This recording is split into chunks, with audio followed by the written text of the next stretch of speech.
제품 있을 거예요. 그게 저희가 만든 그 암 서버고 그거 관련돼서 오늘 설명하러 이 자리에 섰습니다. 저는 현재 액세스 주식회사라는 회사의 연구소장을 맡고 있고요. 뭐 저렇게 밑에 있는 경력직이나 이제 했던 일들은 다 저 이제 사기치는 사람 아니다라는 증거물로 좀 쓴 내용이고요. 혹시나 발표 들으시고 궁금한 점이 있으시면 여기 이메일 주소 있으니까 그쪽에 좀 메일 주시고, 이 사진이 작년 여기서 저희가 오픈스택 데이 작년에 행사 끝나고 저희 운영진들하고 자원봉사자들이 함께 찍었던 사진이에요. 오늘도 또 저런 사진들을 저희가 찍을 겁니다. 그래서 저희가 지금 오픈스택 한국 커뮤니티가 공식적으로 발족돼서 지금 하고 있는 이 오픈스택 데이라는 행사를 잘 모르시는 분들이 가끔 있는데, 이 행사는 파운데이션에서 먼저 만든 행사가 아니고요. 우리나라에서 먼저 만들어서 파운데이션에 소개를 하고 홍보를 했더니 파운데이션이 전 세계 공인 재단에서 해주는 그런 인증된 행사로 바뀐 거예요. 그래서 여러분들이 자부심을 가져도 되는 그런 행사입니다. 오늘 이런 얘기들을 좀 들려드릴 거예요. 데이터 센터가 요즘 여기저기 짓고 있다는 소리가 들리고 있는데 이게 왜 이렇게 데이터 센터가 요즘 부상하고 있는지, 그런데 데이터 센터는 새로 진단하고 하고 새로운 어떤 기술들을 발굴하고 IT 기술은 지금 이 발표하는 순간 수십 가지가 계속 바뀌고 있는데 이놈의 전통적인 인프라 관련된 부분들은 잘 안 바뀝니다. 그것도 20년 가까이 전혀 바뀐 게 없어요. 그래서 이런 부분들에 대해서 설명을 하고, 이걸 처음으로 기업체 입장에서 이걸 변혁하려고 내놓은 기업이 페이스북입니다. 그래서 그 페이스북의 오픈 컴퓨터 프로젝트에 대한 얘기를 좀 설명드릴 거고요. 마지막으로 저 개인적으로 저도 공동이니까 대부분 여러분들과 같이 두 가지 단어를 별로 안 좋아해요. 하나가 차세대에 들어가는 단어를 별로 안 좋아하고요. 두 번째가 한국형이라는 단어를 별로 안 좋아합니다. 그런데 데이터 센터와 인프라만큼은 한국형이라는 얘기를 반드시 해야만 돼요. 그래서 마지막에 그 얘기를 좀 하고 마무리하도록 하겠습니다. 들어가기 앞서 왜 제가 여기에 발표하게 됐는지 먼저 설명을 드리고 들어갈게요. 판로 나왔습니다. 대놓고 말씀드리는 거죠. 저희가 암서버라는 개념을 기획한 게 6년 전이고요. 실제 개발에 들어간 게 4년이 됐고, 중간중간에 CPU와 커넥터와 컨셉들이 계속 바뀌면서 근 4년 동안 호박 이것만 만들었어요. 저희는 용역도 안 하거든요. 이집만 합니다. 그게 이제서 나왔어요. 그래서 그것들을 이제서 이게 왜 좋은지 설명하러 소위 말하는 약을 팔러 제대로 나왔습니다. 그래서 들어보시고 좀 팔릴 것 같으면 많이 좀 홍보 좀 내주시고요. 해주셨으면 감사하겠습니다. 두 번째는 서버를 하면 제가 공통적으로 받는 질문이 딱 두 가지예요. 하나는 암서버 관련된 얘기를 하면 꼭 두 가지 질문을 늘 많이 받습니다. 하나는 성능이 어느 정도 되나요? 두 번째는 소프트웨어 기존에 돌리던 게 잘 돌아가나요? 이 두 가지예요. 거의 대부분. 근데 이제 미리 말씀드리자면 성능 얘기할 때 제가 항상 저도 솔직히 자꾸 웃는데, 성능 얘기를 미리 말씀드리면 이따가 저희 서버의 성능도 설명드리긴 하겠지만, 성능을 물어보시고 성능을 중시해서 서버를 사는데 그렇게 좋은 서버를 사놓고 실제 데이터 센터에서 돌리는 거는 실제 성능의 30% 이상을 뽑아서 쓰질 않고 계세요. 근데 서버를 살 때마다 성능을 여쭤보시는 거죠. 이게 너무 웃겼어요, 저희 입장에서는.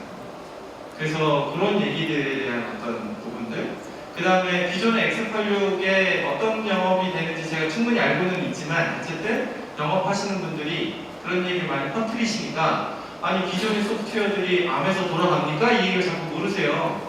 근데 그런 거 들으시는 분들, 그런 거 질문하시는 분들이 라즈베리 파이는 다 알고 계세요. 라즈베리 파이에 이것저것 안 돌아가는 게 없는 것도 다 알고 계신데 꼭 이런 질문을 하시는 거죠. 그래서 이런 얘기들을 알려드리러 왔습니다. 마지막에 하나가 더 있어요. 요거는 마지막에 제가 조그마한 소식을 전달해드리고 마무리하도록 하겠습니다. 데이터 센터가 뜨는 이유가 있는데요. 이유는 보시면 많이도 찾아보지 않았어요. 여러분들이 데이터 센터라는 키워드로 뉴스 검색만 해보시면 바로 이런 뉴스들을 보실 수 있습니다. 우리나라에서는 포털 기업에서 대부분 데이터 센터는 통신 사업자, 그러니까 캐리어 사업자라고 불리는 통신 사업자들이 보통 많이 집니다. 근데 포털 사업자 중에서는 처음으로 네이버가 지었죠. 그 네이버가 다시 용인에 또 진다고 합니다. 현재 춘천에 지어진 데보다 2.5배 넓은 데 지어진다고 하고 여러 가지 얘기들이 많이 들려요. 해외에 있는 클라우드 업체들도 진다고 합니다. 이런 식으로 짓는 이유들이 있을 거잖아요. 그래서 왜 이렇게 데이터 센터가 이제 인기가 있고 자꾸자꾸 지어질까라는 생각을 다른 차원에서 한번 설명을 한번 해보려고 해요. 마침 어제 제가 이제 이 자리에서 다른 또 발표가 있었는데 주제가 디지털 트랜스포메이션이라는 주제였어요. 사례는 아디다스 사례를 들었습니다. 저는 운동화를 만드는 일을 해본 적이 없기 때문에 정확하게 모르겠지만 운동화를 만들 때 보통 공장에 수백 명이 들어가고 운동화 하나를 생산하는데 보통 몇 주가 들어간다고 합니다. 그런데 작년에 독일의 아디다스의 운동화 공장이 100% 무인체계 저기 지금 보이는 저 사진에 들어가는 로봇으로 실제 스피드 팩토리라고 하는 로봇 기반으로 움직이는 운동화 공장을 만들고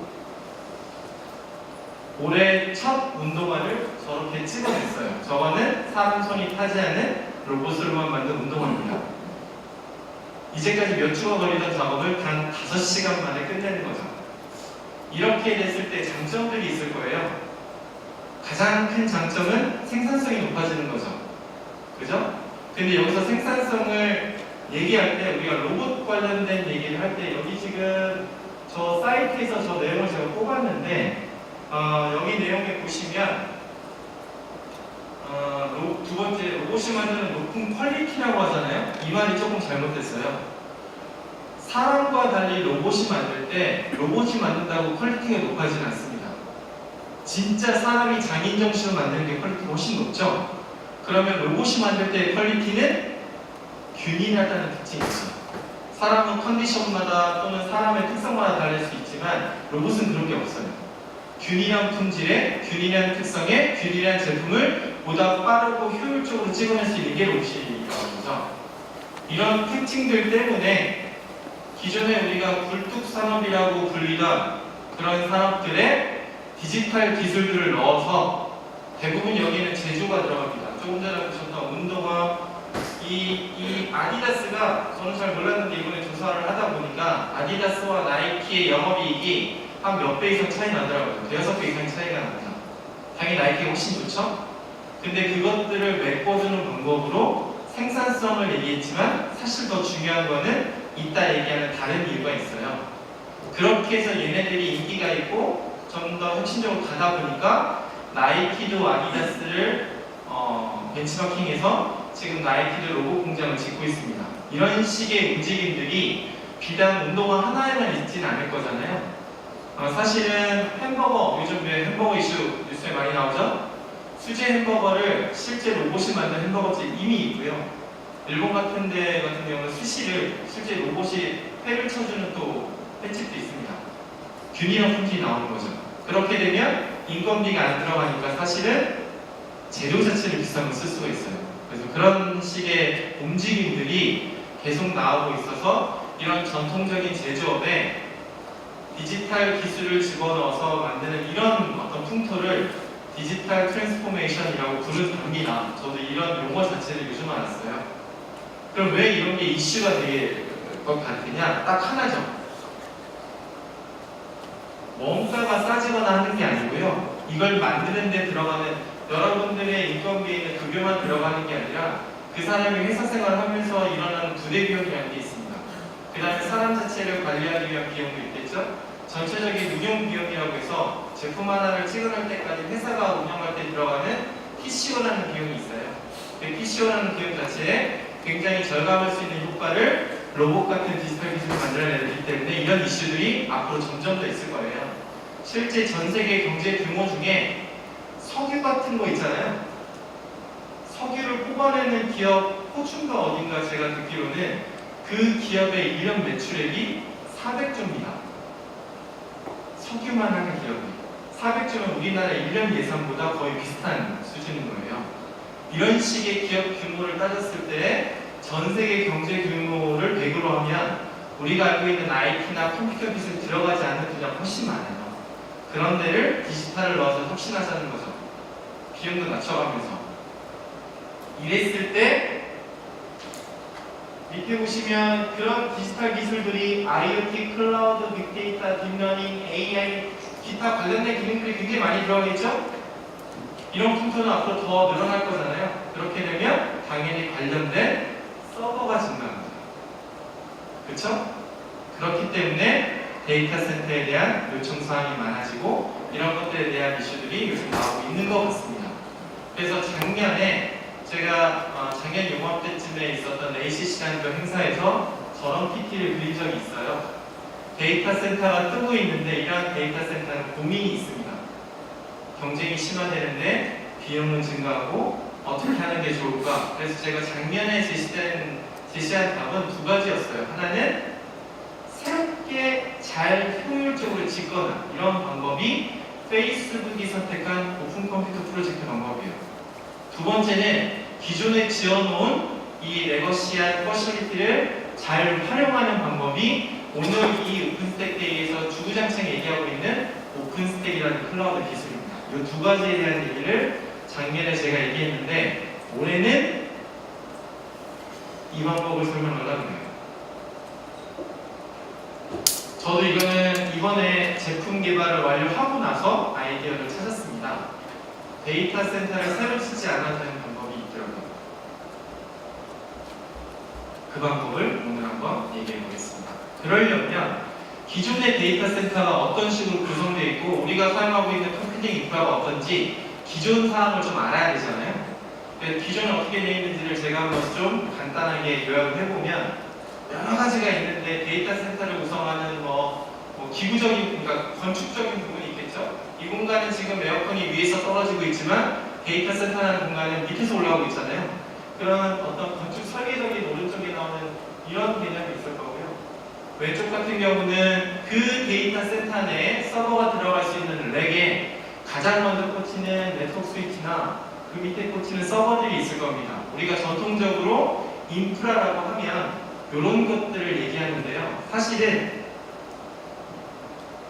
저거를 결정하는 기준이 되는 팩터가 있어요.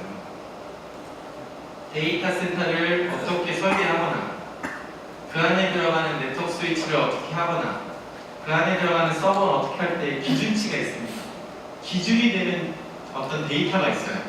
그게 렉이에요. 렉의 서버가 20개에서 40개 정도 보통 들어가잖아요. 거기에 따라서 무게가 결정됩니다. 그 렉을 몇 개를 넣느냐에 따라서 한 층당 버텨낼 수 있는 하중치 설계가 나오겠죠? 거기에서 그러면 렉의 배치를 열이 빠져나오는 공간을 모아야 되니까 그 렉 배치도 데이터 센터 건축을 설계할 때 나올 거예요. 그 건축 설계에 따라서 냉방기 구조를 어떻게 할 건지에 대한 부분이 나오겠죠?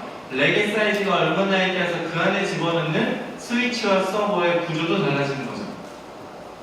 우리가 알고 있는 컴퓨팅 인프라의 기준을 제가 아주 보시면서 열심히 찾아보고 분석해보고 해보니 그 기준이 바로 이거 하나였어요. 렉입니다. 근데 우리가 쓰고 있는 렉은 19인치죠. 데이터 센터라는 개념이 1990년대에 인터넷이 막 붐이 있을 때 저는 정말 운이 좋게도 제가 94학번인데요. 94년도부터 제가 대전에 있는 충남대학교를 나왔는데 거기서부터 저는 인터넷을 썼습니다. 그때는 전국 단위의 망 자체가 T1라인급이었어요. 1메가 가지고 전 세계를 통신했었거든요. 지금하고 많이 다르죠. 그러니까 그런 식의 이제 네트워크 속도가 굉장히 많이 발달되고 그러면서 실제 인터넷 서비스가 발달되면서 뭐가 늘어나느냐? 데이터 센터라는 개념이 생기고 서버가 도착하기 시작합니다. 그게 90년대 말부터 지금까지예요. 20년 정도가 대충 잡을 수 있잖아요. 그동안 단 한 번도 19인치가 바뀐 적이 없어요. 누구도 이거에 대해서 의의를 제기하지 않아요. 왜 19인치지? 아무도 얘기하지 않습니다. 그래서 제가 궁금해서 찾아봤어요. 도대체 언제적부터 19인치인지 제가 그 역사를 뒤져봤습니다. 아주 정확하지 않은데 사실은 우리가 우리 유선전화 같은 거 만들 때 교환기 같은 게 있어요. 그런 통신 장비의 규격을 유럽에서 처음 만들 때 유로카드라고 하는 규격부터 시작해서 나왔던 이 장비들을 집어넣는 규격을 IEC라고 하는 국제표준기구가 19인치로 그때 처음 만든 거예요. 그때부터 지금까지 안 바뀌고 있는 거죠. 누구도 이거 바꿀 생각도 안 하고 있는 거예요. 그죠? 그래서 컴퓨팅 인프라라고 보통 우리가 얘기하는 건 딱 이 세 가지로 보시면 됩니다. 데이터 센터의 구조적인 설계, 렉, 서버나 스위치 보면 되죠. 이 세 가지를 가지고 지금부터 얘기를 해보려고 해요. 이제까지 20년 가까이 이런 거에 대해서 누구도 의문과 어떤 것들을 제기하지 않았는데 유일하게 한 기업이, 그것도 젊은 기업이 2011년도, 물론 그 전부터겠죠? 그래서 이런 기업이 탄생을 했습니다. 그게 페이스북이에요. 19인치 이 비밀을, 저는 이제 19인치의 오늘 이 발표에 갇힌 19인치의 비밀인데요. 이걸 처음으로 깬 기업이 페이스북입니다. 이게 페이스북이 이 오픈 컴퓨터 프로젝트라고 하는 프로젝트를 하면서 1년에 한 번씩 서비스를 여는데 올 3월 달에 이 수치가 났어요. 그리고 여러분들 아시는 분들 아시겠지만 바로 얼마 전에 페이스북 사용자 수가 25명이 넘었죠. 더 대단한 거는 중국은 나라 차원에서 페이스북을 금지하고 있는데도 전 세계 사용자 수가 25명입니다. 우리나라의 4명 중에 1명꼴은 페이스북을 쓰고 있어요. 대단한 거예요. 그럼 이 사람들이 좋아요를 누르고 이미지를 올리고 비디오를 올리고 했을 때 그 데이터나 이런 동작들은 어떻게 해야 되냐는 거죠. 엄청난 컴퓨팅 인프라가 필요할 겁니다. 이건 기존에 나왔던 전통적인 컴퓨팅 인프라를 얘네들이 풀 수 없다고 본 거예요. 그래서 기존의 19인치 같은 경우는 뭐가, 이 사람들이 생각은 그거였어요. 19인치에 때려넣는 것보다 why not? 왜 19인치에 막혀있지? 2인치만 늘리면 되는 거예요. 21인치로 늘리면 그 2인치의 차이가 얼마나 달라지느냐? 서버는 데이터 센터에 들어가는데 그 데이터 센터에 내놓는 월 100억 원이 훨씬 넘는 그런 엄청난 비용의 전기세 반 이상은 다 에어컨비입니다. 그런 열 전달이나 효율이 이 좁은 데에 보드나 카드들을 많이 넣는 것보다 당연히 케이스가 넓면 당연히 발음 효과가 좋아지는 거죠. 당연히 열 전달도 좋아져서 전체적인 냉방 효율이 높아지게 돼요. 단 2인치를 바꿈으로써 그런 효과를 자기네가 실제 느껴본 거예요. 그리고 이게 좋으니까 이거를 전 세계에 알리고 표준화해서 오픈소스 하자라고 해서 2011년도 4월달에 발족한 프로젝트가 오픈 컴퓨터 프로젝트라고 하는 OCP입니다. 여기에 작년도부터는 구글도 참여하고 있죠.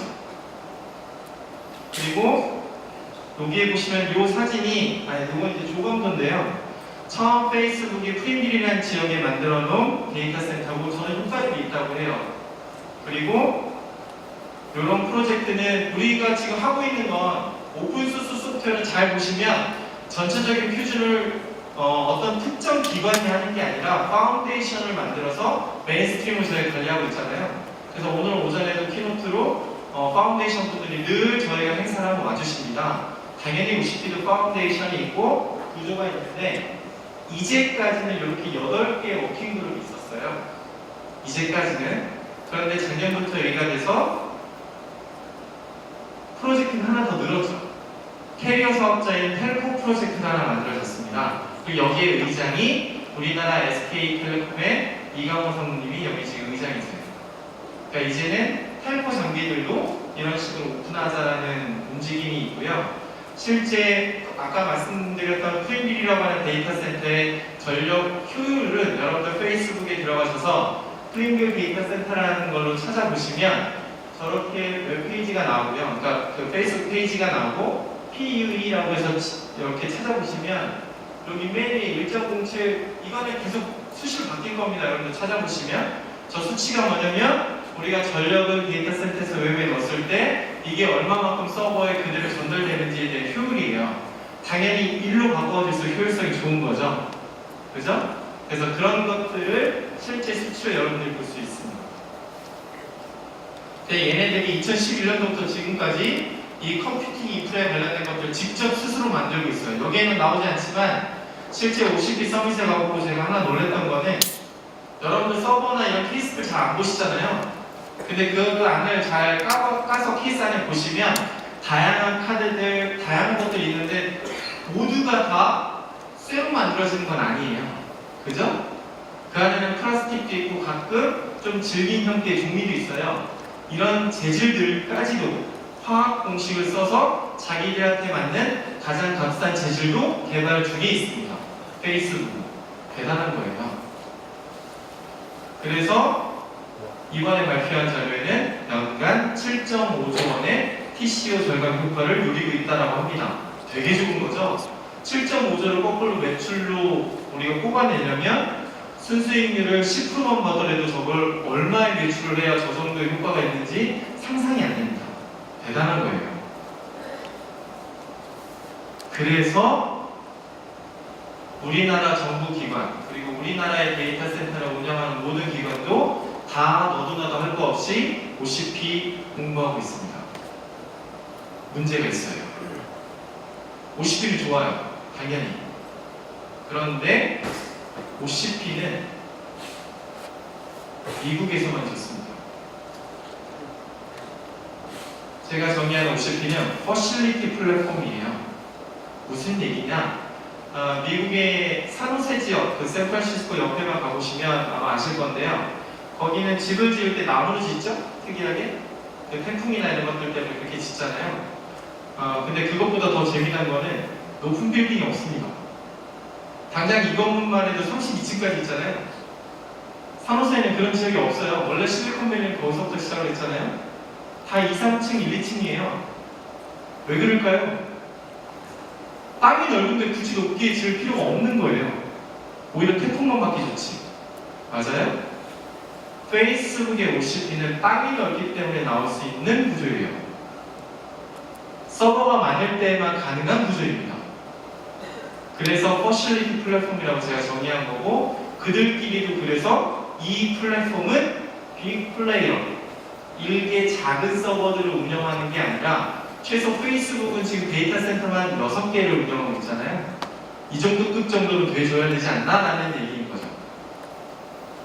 그래서 OCP를 얘기할 때에는 지금은 다들 OCP 얘기하면 다 서버만 얘기합니다. 서버는 아주 그 중에 한 일부예요.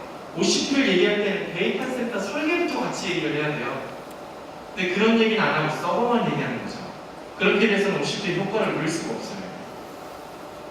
그래서 OCP 얘기할 때는 요거는 제가 하나 캡처를 한 건데 OCP는 모든 워킹 그룹마다 위키를 운영하고 있어서 여러분들 누구나 들어가서 관련된 스펙 자료를 볼 수 있습니다. 다 PDF로 공개하고 있어요. 그 중에 한 내부 구조의 냉방 구조 설계 저런 구조가 가능할 때에만 OCP 효과가 있다는 거예요.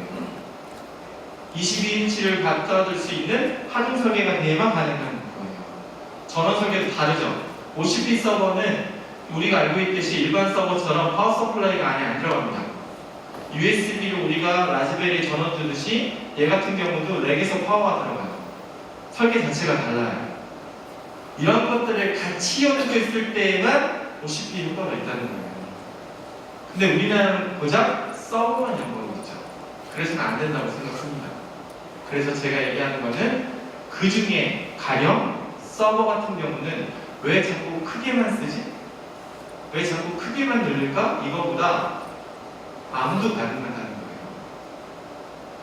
이미 2011년도에 암 테크 컨퍼런스에서 암의 64비트 버전이 소개가 됐어요. 64비트 버전이 소개되고 나서의 로드맵은 이렇습니다. 기존의 인베리드나 스마트폰 정도에서 쓰이고 있던 암이 이제는 서버까지 노려볼 수 있는 거예요. 여러 가지 이유가 있는데 그 중에 하나가 이 그래프입니다. 잘 보시면 퍼포먼스는 계속 올라가고 있는데 파워는 점점 떨어지고 있죠. 옛날 컴퓨터에 꽂히던 메모리 카드 기억하시는 분들 보시면 요즘 메모리 카드와 그때 메모리 카드 보면 높이가 틀려요. 그 안에 꽂혀있는 칩 사이즈가 다르죠. 기술은 자꾸 늘어나요. 맨나노 공정 이게 늘어납니다. 당연히 나노 공정이 작아지면 작아지고 좁아지면 좁아질수록 소모 전력이 떨어져요. 그렇지만 KTH 쪽도는 올라가니까 성능은 올라가는 거죠. 거기에 또 하나, 인텔은 시스크 구조입니다. 그래서 칩 자체 업그레이드가 하기 힘들어요. 더 이상 인텔은 현재 발열을 유지하면서 우리가 어떤 성능을 얘기할 때 스케일업과 스케일아웃이 있죠. 그죠? 스케일업은 하나 자체의 성능을 올리는 거예요. 이미 X86은 스케일업을 할 수가 없습니다. 발열을 깰 수가 없어요. 그래서 FPGA 업체인 알테라도 사고 이런 시도들을 하고 있는 거예요. 그래서 그것도 안 되니까 어떻게 합니까? 스케일업이 안 되니 아웃을 하는 거죠. 그게 나온 게 멀티코어죠. 맞습니까? GPU도 그래서 나오는 거고. 근데 리스크 구조인 ARM은 상대적으로 굉장히 유연합니다. 아직 퍼포먼스를 스케일업 할 수 있는 여력이 상당히 많이 남아있어요. 거기에 저희 서버를 보시면 아시겠지만 10기가 bps 속도가 날 수 있는 네트워크 카드 2장이 요만한 칩 하나에 2장이 이미 들어갈 정도의 SoC 설계도 가능합니다. 그러니까 이런 장점들이 있어요. 그렇게 해서 만든 서버가 이렇고요.